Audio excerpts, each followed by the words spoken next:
ئەو کەسانەی کە بە ڕۆژوو ئەبێن بێگومان نەزانن لە بانگی بەیانی هەتاک و ئێوارە خۆیان دوو ڕاگرن لە خواردن و خواردنەوە کە لە کوردستانی خۆمان نزیکەی 11 ساعت و نیو ئەم کەسانە بەم شێوەیە بەردەوامە بن لە ئەم تاعەتەیە. بەڵام لە پاڵ ئەوەی کە ئەمان خۆیان دوو ڕاگرن لە خواردن و خواردنەوەکە بێگومان پێویست دەکات کۆمەڵێک لە کردارەکان ئەنجام بن پابند بن بە کۆمەڵێک لە ڕێکارە ئاینیەکان لەگەڵ یا کۆمەڵێک کردار هەیە ئەگەر ئەنجامی بن سەواب و خێر و پاداشی ڕۆژوەکان زیاتر ئەبێت کۆمەڵێک کردار هەیە لەوانەیە ئەنجامدانی وا بکات پاداشتی ڕۆژوەکان کەمتر بێت و لەگەڵیشە بێگومان نەزانین هەندێک لە کەسەکان لەگەڵ ئەوەی کە پێ ئەنێنە و مانگی پیرۆزی ڕەمەزان و کۆمەڵە گۆڕانکاری بەسەر ژیانیانە ئەهێنن بۆ نمونە لەگەڵەوەی بە ڕۆژوو ئەبن زۆر پابندن بەوەی کە نوێژ بکەن بەڵام دوای ڕەمەزان بەتایبەت ئەمە لە گەنجەکانە زۆر هەیە ئەبینین ئیتر وردە ئەوەی کە نوێژەکان بخوێنن وردە کەمی ئەکەنەوە ئابێت کە تا ساڵی داهاتوو لاانێن نوێژ نەکەنەوە یاخود بۆ نمونە هەندێک جار هەیە کۆمەڵک لە کەسەکان لای وایە ئەو چەند کاتژمێرەی کە ناخۆن و ناخۆنەوە تەنیا حسابی ڕۆژوەکەی بۆ گیرێت لە دوای ئەوە کە ڕۆژەکانشکان بەداخەوە ئەبینین کۆمەڵە کردار هەیە بۆ نمونە وەکو زەمکردن و ئەمانە ئەوان لایان وایە کە لە دوای ڕۆژوشکانەکە ئەتوانن بەو شێوەیە وەکو ڕۆژەکانی دیکەی ساڵ لەسەری بەردەوام بن جا ئێمە لە ئەم بەشەی بەرنامەکەمان قساکەین لەسەرەوەی کە بۆەوەی کە ڕۆژوەکە بە تەواوەتی لای خودداوەن بۆیان بنووسرێت چی ئەنجام بن یاخود خۆیان دووڕابگرن لە ئەنجامدانی کامیەک لە کردارەکان بۆی کە لەسەر ئەم بابەتەش گفتگۆ بکەین میواندارەتی زۆر بەڕێز مامۆستا سامان سەنگاویمان کردووە بەڕێزیان مامۆستای ئاینین جەناب مامۆستا سامان زۆر بەخێر بیت زۆر سپاس ڕۆژوو نوێژی جەنابتان قبول بێت ئیشەڵڵا بەخێر هاتی مامۆستایگیان بەیانیت باش هەر بە سەرەتا لەمەوە دەست پێ بکەین مامۆستا کەسێک کە ڕۆژوودارە چی بکات کامیەک لە کردارەکان ئەنجام بات و خۆی دووڕا بگرێت لە کامیەک لە کردارەکان بله بسم الله الرحمن الرحيم الحمد لله والصلاة والسلام على خير خلق الله وعلى آله وصحبه ومن والاه دیارەمانجی ڕەمەزان دەرفەتێکی زۆر باشە بۆ ئەوەی کە مرۆڤەکان بەتایبەتی موسڵمانان وەرچەرخانێک لە ژیانی خۆیان بکەن گۆڕانکاریێک لە تەواوی ژیانی خۆیان بکەن و ئەو ڕۆژە تەئسیر و کاریگەری هەبێت لەسەر کردەوەکانیان لەسەر قسەکردنیان لەسەر کردەوەیان لەسەر هەڵسوکەوتیان ئێمە زۆر جار وتومانە لە مینبەرەکانەوە لە شوێنەکان وتومانە ئەوەی کە بە مرۆڤ تاوان بە مرۆڤەکە دووشتە تاوان بە مرۆڤەکە یەکێک لەو شتانە شەیطانە تاوان بە مرۆڤەکە دەی بەهاتی مانگی ڕەمەزان وەکو پێغەمبەر صلی الله عليه وسلم فەرمێت إذا جاء رمضان صفدت الشياطين ومرادة الجن پێغەمبەر ئەفەرمی صلی الله عليه وسلم ئەفەرمی کاتێک کە ڕەمەزان دێ هەموو شەیطانەکان کۆت و زنجیر ئەکرێن واتە کە لەفچ ئەکرێن توانایان لاواز ئەبێ بەرامبەر بە مرۆڤەکان بەرامبەر بە مسلمانان ئەمە دەرفەتێکی باشە تۆ پێش ڕەمەزان گوت وەڵا من تاوانێکەکەم شەیطان پێمی کردووە دێوار ڕەمەزان هاتۆ شەیطان بەسراوەتەوە فی حەدیثی پێغەمبەر صلی الله عليه وسلم شەیطان بەسراوەتەوە ئەی بۆچی تاوانەکەی بۆچی گوناحەکەی لە لایەکی ترەوە ئێمە دافعێکی ترمانەیە کە تاوانمان پێەکان نەفسە ئینە نەفسە لە ئەمارەة بالسوء لەولاوە ئەڵێن بەڵێ شەیطان بەسراوەتەوە بەڵام بەشێکی ترمانەیە کە دافع بۆی کە گوناح و تاوانمان پێکان نفسی مرۆڤەکانە لەم لای شۆ نفسشمان جڵەو کردووە بە چی نفسمان جڵەو کردووە بە ڕۆژوو عادەتەن ئینسان کە بە ڕۆژوو ئەبێ بە ڕۆژەکەی بە خواردنەوە بە با بڵێن کاری سەرجەیی ئەمانە ڕۆژەکە ئەشکێ تۆ ئەمانەشت جڵەو کردووە واتە تۆ نفست جڵەو کردووە شەیطانش کۆت و زنج کراوە ئەمە لێرەوە دەرفەتێکی باشە کە ئینسان بتوانێت گۆڕانکەری بەسەر خۆیان بێنێت و وەکردەوەی باش بکا و پەشیما بێت و تەوبە بکات و ڕوو بکاتە خۆی پەروەردگار لەبەرەوە پێشتر ئەمانوت کاکە نفس تاوانمان پێیەکە کاکە شەیطان تاوانمان پێیەکە ئەوە نفسمان بە ڕۆژوو بەستەوە تەواو خواردنەوە نەما هیچ شتێک نەما شەیطانیش خوا بۆی بەستاوینێتەوە کۆت و زنجیری کردووە ئەکرێ ئینسانەکان یعنی هەر تاوان بکە ناکرێ ئەبێ ئەوە دەرفەتێکی زێڕینە کە ئینسان بەڕاستی تەوبە بکات و بگەڕێتەوە و نوێژ و عیبادەت و تەقوای خوا بکات. زۆر باشە مامۆستا سامان بەڕێستان وەکو مامۆستای ئاینی ئەم مانگی پیرۆزی ڕەمەزانە ئەو کەسانی کە بە ڕۆژوو ئەبن لە مانگە پیرۆزەدا تا چەندە گرنگە هەم لێبور دەبن هەم کەسێکی بەخشن دەبن کاری بەخشین و هاوکاریەکانمان زیاتر لە مانگەیە زیاتر و زیاتر بکەین لەبەر ئەوەی ئەم مانگە هەنگاوێکی زۆر جوان ئەبێت بۆ هەریەک لە تاکەکانی نێو کۆمەڵگا ئەمە تا چەندە لە ڕووی ئاینی پیرۆزی ئیسلامەوە هەنگاوێکی زۆر جوان و بابەتێکی زۆر زۆر گرنگە لە ئاینی پیرۆزی ئیسلام تأكيد رمضان براسي مانجكا كو حديثكات وفرمي إذا جاء رمضان فتحت أبواب الرحمة درجا كان الرحمة أكريتوا رحمة إخوة بزي وفتحت أبواب الجنة درجا كان باش أكريتوا وغلقت أبواب النار درجا كان دوزغ دا أكري دا دخري وأتا ورشرخانك الرؤدا ورشرخانك الرؤدات لما نجي رمضان بوي إما لما نجي رمضان براستي وكمسلمان فرصتك استغلالي أو معنا بكين بتشي استغلالي أو معنا بكين بويك الروحي هاو كاريمان به والروحي اللي بردنو تبعي معنا به أما زور جرينجا بونمونا أجر خيرو صدقو شاكا كان من مانجا كان ترى بهداشتكي بابلين يكو دو أمانة به يا يكو حوصد به وقرآن باسكا مثل الذين ينفقون أموالهم في سبيل الله كمثل حبة أنبت 7 سنابل في كل سنبلة 100 حبة خواهي يقول النموني خير وصدقة بوديني تو كسك بابلين فلا حتى كاد جنمك أتشنيدن كجنمك وصد أمدن كجنما صدق البرهم ديني هر قوليكو صدن كجنمي تدايا واتيك بحوصد كسك كخير يكايك بحوصتها لغير ما يجي رمضان بيجمال لما يجي رمضان وكو بيغمر في النبي صلى الله عليه وسلم أفضل الصدقة صدقة في رمضان واتجورة الخير أويك تول رمضان بيكي للرمضان بعداش تكي زيادة بهوي تشيوا بهوي أويك رمضان ما يجي شيء بالخير وبركته والخير كدنتيشا براسي بعداش تكي لحوصت زيادة رجتيا برج كوا بيغمر خوا فرمي أفضل الصدقة في رمضان جورة صدقة أويك للرمضان أنجامي به حتى في غمر خوا فرمي عمرة في رمضان تعدل حجة معية في غمر في النصوص مكسل رمضان دا عمري بكا وك أواي كلا قلبنا حجة كردوها رست هالسيري كي خيرك خيري حجة بو نسرية ولا رمضان كسي سنة أكا خيري فرض بو نسرية كسي صدقة أكا خيري زكاة داني بو نسرية وحتى جيجي يعني بقدر واجبات كان كخوا فرض كردو لسر سنة كان بقدر واجبات كان تو خير دساك بيه وما نجي رمضان براسي ما نجي ليبوردية إنسان قبل ما يجي رمضان زور اللي بردها بيه تسامحي بيه برامبر با كسي كهليشي برامبر أكا في غمر إخوة فرمي صلى الله عليه وسلم وإن شاتمه وإني امرؤ شاتمه أو قاتله فليقل إني صائم بلى في غمر صلى الله عليه وسلم فرمي أجر كسي لما يجي رمضان جنيه بيداي ياخذ شر بيه فروشتي باشا تقول لبرخاتي روجو قبل إني صائم من بالرجوم بداخل اما سيرك اما فلسفه وحكمه الرجوع شكل الرجوع فيري زوجت مان اكاد لعلكم تتقون تنال رجوع وني في غمر اخوه فرمي صلى الله عليه وسلم كسك بالرجوع بمن لم يدع قول الزور والعمل به فليس لله حاجة أن يدع طعامه وشرابه كسك أجر بيته خوي نقريته ولا قصي بروبوتشو وجنيو ومشتانو خوي نقريته ولا حرام واشتخراب في غمرة في المسوى سمعوا خواه هيش في يسيبه ونية كتو معيدي خودت قلتو لخوارنو باش لرمضان تو حلال كان اللي حرامه إذا خوارن حلال حلالية خوارن حلال اللي حرامه شو جاي أي حرام بيشون بيه ويا بويا الرجوع فلسفي الرجوع أويا كإنسان فيري أدب أكا فيري أخلاقي جواني أكا فيري اللي يبوردي وتسامحي أكا تنانت فيري أومان أكا أجر كسي جنيوي بيداي وكو حديث أكا جنيوي شي بيداي كسيك شر شي بي فروشتي ما دام بالرجوع سنة دوايا بلا إني صائم من بالرجوم بلام أوي جاي داخل لا إيميسا هاد لا تركم ملايكات كان أبينين سيركي بابتك دا أبزي ما مساجي أي نقصي أكا يعني فتوايا كدارنجا فتواكي خلافك اللي سربي راست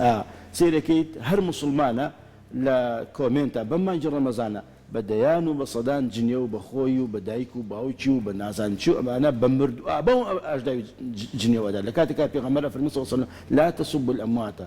فإنهم قد أفضوا إلى ما قدموا جنيو بمردو كان مدن أوان رؤشتن بخوي كردوي خويا أنا جنيو دان بزندو مردو تاواني زور قورت لوي جنيو بزندو تو جنيو بمنديت دوایتی گردن پی عليك جنيوكم بيدا گردن أعزاكم مش لبرخاتي خوا گردن أعزاكم بزور جنيو بمردو كداوا إخو مردو زنونا بيتو تو گردني تو أعزاكم درسته بويا براسي إنسان أبي ورياي كوميتكاني بي أبي ورياي زماني بي أبي ورياي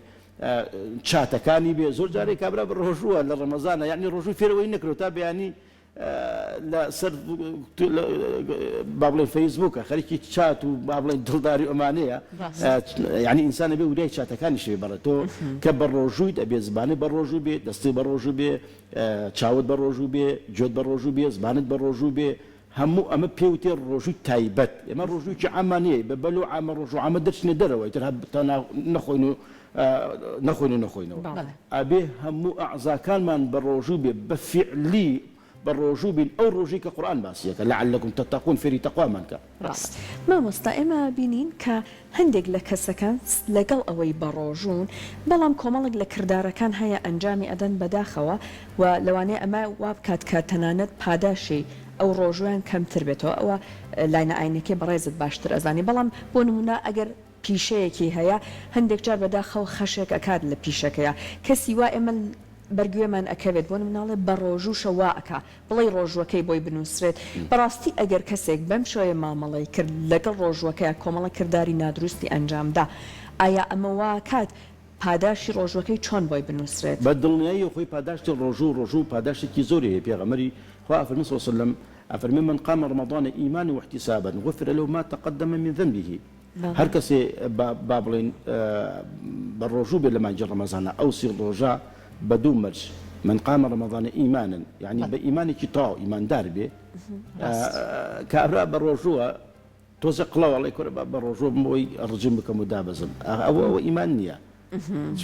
بالرجوع كأبي بإيمانك وبخوا بالرجوع بي واحتسابا بتماي باداشتي قيامت بي بتماي باداشتي والنبي كرجيم كيدو دابزي أخرين تمعوه بالرجوع وغفر له ما تقدم من ذنبه هاتشي جناحك لو بيش كردوتي خوي يقول لي خوش به بسبب أو رجوع أو سير رجوع أو رجوع قلتوا بودو مرجع يا كم إيمانيا بي دوامش بتماي باداش بي باش الرجوعك أما ندق جوريا كخوي فرورقال لجناحي سجل جناح كان خوش أبي الصيام لي وأنا أجزي به خوي أفرمي لحديث قدسي أفرمي الرجوع بو من التنام من أزان باداشتي أتوان باداشتي بمو يعني باداشتي الرجوع دياري محددني دياري نكرة سنوري نية أو عند زورة تناخوا خوي أزاني باداشتكي تشنيك شكا الرجوع إخلاصيتي كتاية برامر بغتو خوتو خوا يسمن بالرجوع هاتم بؤيرا تنازل من بالرجوع ميانا تناخوا أزاني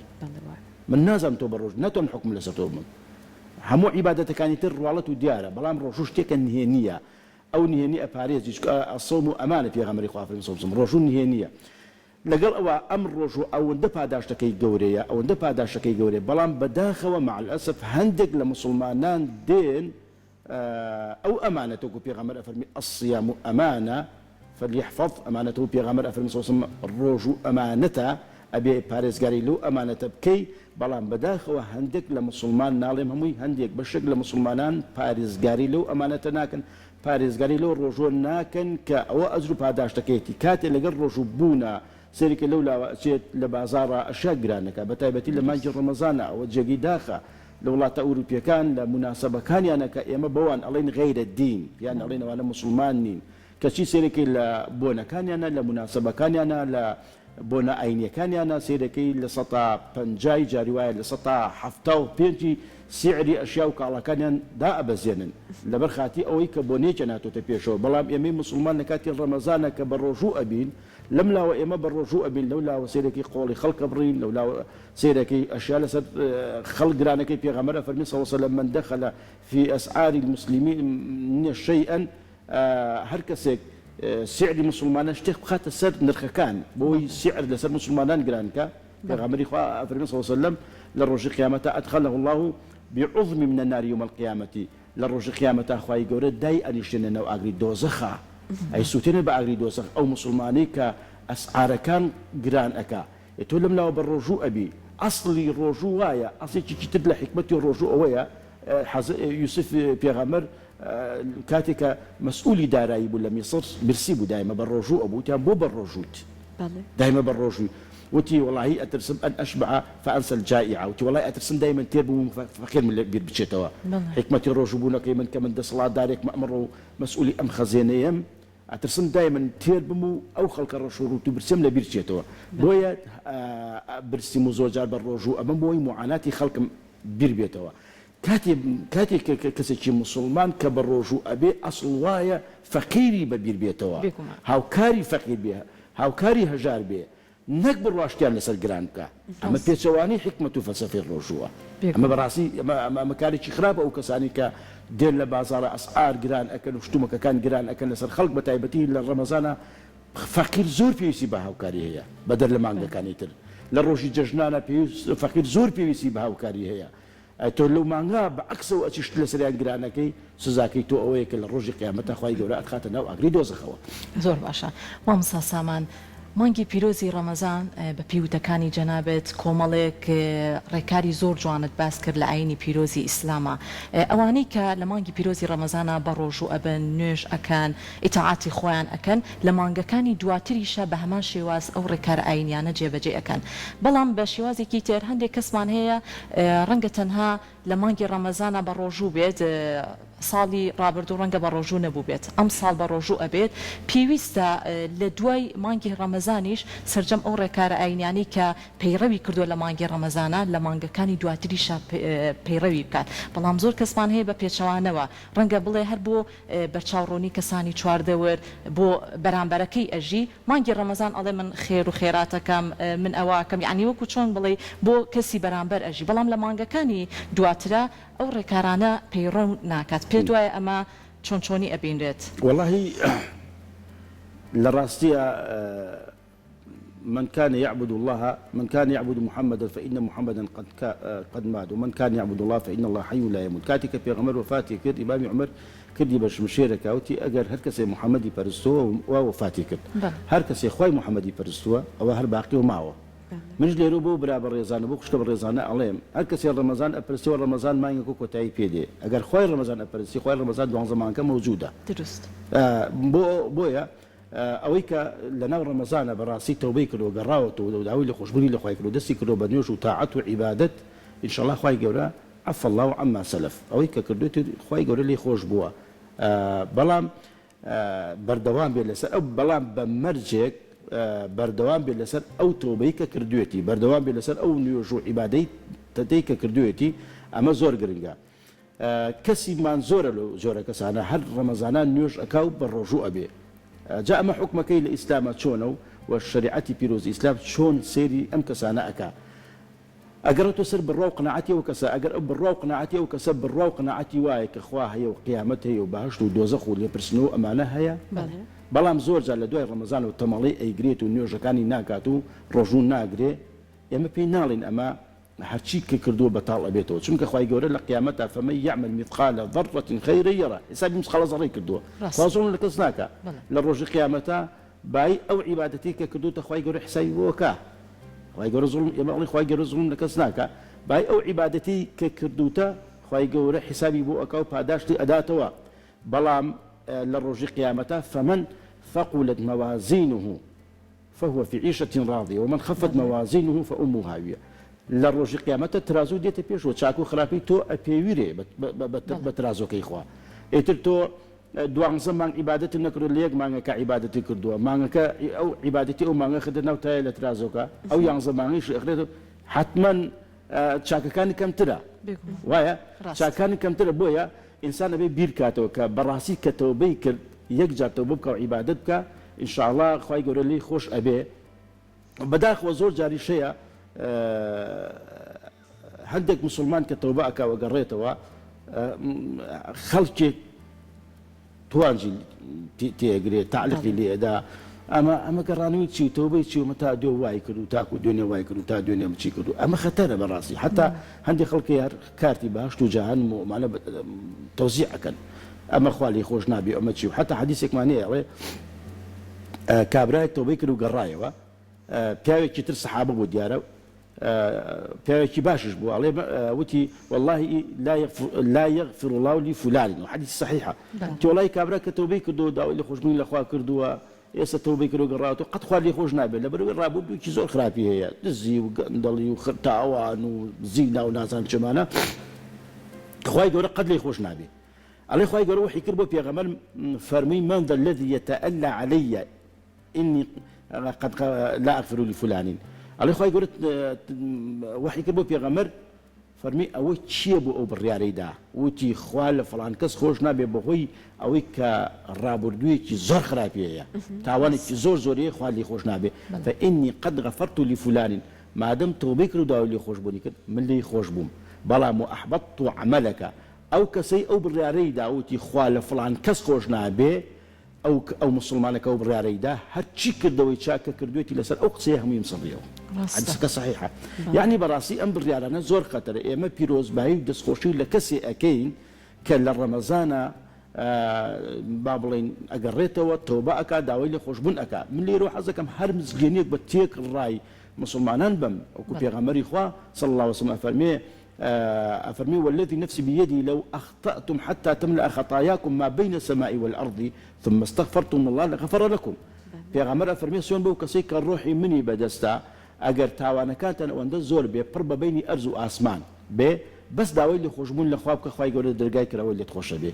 یعنی دەرگای خوا کراوەیە ناکری تۆ دەرگای خوا داخی ناکری تۆ ڕەحمی خوا بگری ناکری تۆ لە جێی خوا بڕیار بێ بەڕاستی خوای گەورە بە ڕەحمە بە بەزەیە و من پیرۆزبایی لە خوشکوبرا بەڕێزاناکەم لە مانگی ڕەمەزانە گەڕاونەتەوە و داواشیان لێکم لە دوای مانگی ڕەمەزان بەردەوام بن لەسەر ئەو تاعەت و نوێژ و عیبادەتی کە کردویانە بۆ ئەوەی خەرمانێکیان دروست کرد و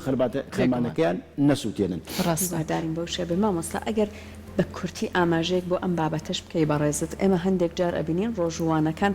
لەبەر ئەوەی کە ئەترسن نەکا ڕۆژوەکەیان سەوابی کەمتر بێتەوە لەوانەیە لە ماوەی چەند کاتژمێرەکە هیچ ناڵێن زمانیان بە ڕۆژوە بەڵام زۆر جارەگە پرسیارێکیان لێکێ لەبارەی کەسێکەوە بۆ نمونە ئەڵێ بەسەبا ڕۆژوەکەم بشکێنم لە دوای ئەوە دەسەکاتەوە بە کۆمەڵە کردار یان وتە کە بەداخەوە لەوانەیە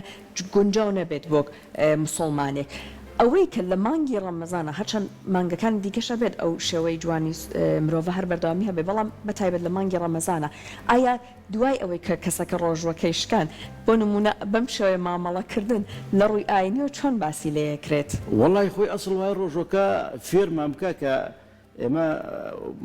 مسلمانێکی باش و تەندروست دەرچین لە دوای ئەوەی کەفتار هەر ئەسڵەن لە کاتی ئیفتارە پێغەمبەری خوا فەرمی صلی الله علیه وسلم لەو کاتێک ئینسان کە ئیفتار ئەکاتەوە أفرمي إن للصائم دعوة عند فطري لا ترد أفرمي بو أو كسيك بروجوانا لكاتي إفطارك دعوة دعاء شيء قد خوارتي ناكاتو لو كاتا دعابك ولا دعاء أوش نوجي تراي حكي أنجام با عسيري كل الدعاء أوش بروات نوجي تراي تشكوبي غمر من قام رمضان إيمان واحتسابه غفر له ما تقدم من ذنبه هركس يعني نوجي تراي أو سيشو ولا مزقوطة تواو بك خواي يقول لها مو قلنا حكاني خوش أبي يا ست ويلياتو دوي إفطارك أكاتو وجاري حركات إفطار دنيا جنوب ملاعدة أنا ما بانجينا ذا كاكتو زبان بروجوا برواكي خم جملة بود ديان جنيوم بملاي قرب سرداوة أهو ببانجينا ذا أقول ملا فلام زود بانجي ذا أمي يما ببانجنا ذا جاري دوسي جمنيتي يجري تبروج شو كاتي إفطار كاتي دعابك هر لدواي روجوكي جاري حركة الروجوكات كدد دسي كده نانقوال نسيركا عادة ژن لە ماڵەوە بەهۆی ئەوەی کە بە ڕۆژووە زۆر تامی چێشتەکە ناکات سۆرەیاتر شە چییە تۆزێ چێشتەکە نقصانی بێ خەریکە شۆربا و برج و چێشتەکە بک بەسەر ژنەکەیە تووڕە ئەبێ لە ماڵ و مناڵی بەمە کەی ڕۆژوو وایە ئەسڵی ڕۆژوو ئەوەی فێری سەبرمانکە سەوم و شەهری سەبر پێغەمبەر فەرمێ ڕۆژوو ڕەمەزانی ناوناوە بە مانگی سەبر بەڵام ئێمە کردومانە بە مانگی تووڕەبوون لە ژن تووڕابێ لە مناڵ تووڕابێ لە دایکی تووڕابێ لە هەمووی تووڕابێ بێزارە ئیمجا دوایەوە بچێ لە باتی ئەوەی بڕوە بۆ نوێژە تەراویحەکانی ئەنجام بات یەکسەر ئەیکوادەی بکەنە سەر مسەلسەلاتێک باسەری فیلم و تەمسیلی و نازاندار و بەردێ بکەین بە ڕۆژوو ئەمە ناکرێت ئیمجا دوای دەسەکات بە غەیبەتکردن و ئیمجا دوای دەسەکات حتا پارشە و دەسەکاتە ئەسڵی ڕۆژوو ئەوەی تۆ کەم بخۆی مەعیدەت خاڵی بێ دەسەکات ئیتر هەتا بە دوای تەلەڤیزۆن و فەیسبوک و دائەنیشە و غەیبەت و قسەکردن و پێکەنین و ئیتر میوە خواردن و شەربەت خواردن و پاقلەوە خواردن و جارێکی حتا پارشە و بيانيش والله ما مصاب خبري والله ما مصاب معدم تيك شو اي شو معدي تيك ناسي بيقومان شون تيك ناسي مامۆستا سامان هەر وەکو ئەوەی کە هاورابم لەگەڵ قسەکەی جەنابتە ئەوەی کە باسمان کرد پێش پرۆگرام ئاماژەمان بۆ کرد کە زۆر کەسمان هەیە بۆ کەسانی چواردەوریان بە ڕۆژۆ بن تووڕە ئەبن خێزانەکانیان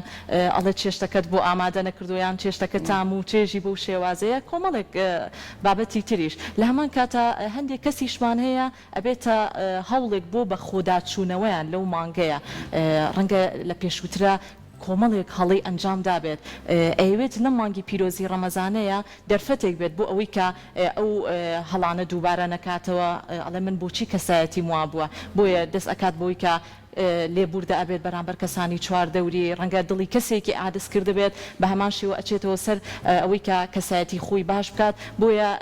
بە هەموو شێوازێک ئەم مانگی پیرۆزی ڕەمەزانە دەرفەتێکی زۆر باش ئەبێت کە بۆ مانگەکانی دوجاریش دواتریش بتوانین ئەو ڕێکار ئاینیانە پەیڕەو بکەین. خوي فعلا وايا من دەستخۆشم هەیە بۆ کەسانە خەڵکێکی زۆر ئێمە بەهۆی حکومەوەی کە لە مزگەوتە تەراویح ئەکەین ئەزانین مزگەوتەکان چەند قەرەباڵغ و ئیزدیحام و خەڵی دێ بۆ نوێژ و خەڵکێکی باش گەڕاوەتەوە و ڕەمەزانی کردووە بە وزگەیەک بۆ ئەوەی کە بەخۆیان بچێتەوە خۆی یەکێک لە هاتنی مانگی ڕەمەزان ئەوەیە کە ئینسانەکان تاوانبارەکان ئەوانەی کە تاوانەکەن بە خۆیان نائسنەوە ئەوە بە کەم و کوڕەکانی خۆیان نائسنەوە ئەوە زۆر گرنگە خوای گەورەش لە چەندین ئاەتە إشارة أكا بإيمان دار وتوبوا إلى الله جميعا أيها المؤمنون ما آية كتيرة فرمية يا أيها الذين آمنوا توبوا إلى الله توبة نصوحا أمانة لقل إيمان دار يتواتا إيمان دار لو ينظماني كوار تيبر بسريا تبوتوزي جناح نشتول سر إيماني فيقول ما نجي شيء بمان دانا وما نجي رمضان الحمد لله كي كردوتي بمان جك بولي خوشبوني كمكركان مانو هلا كان مان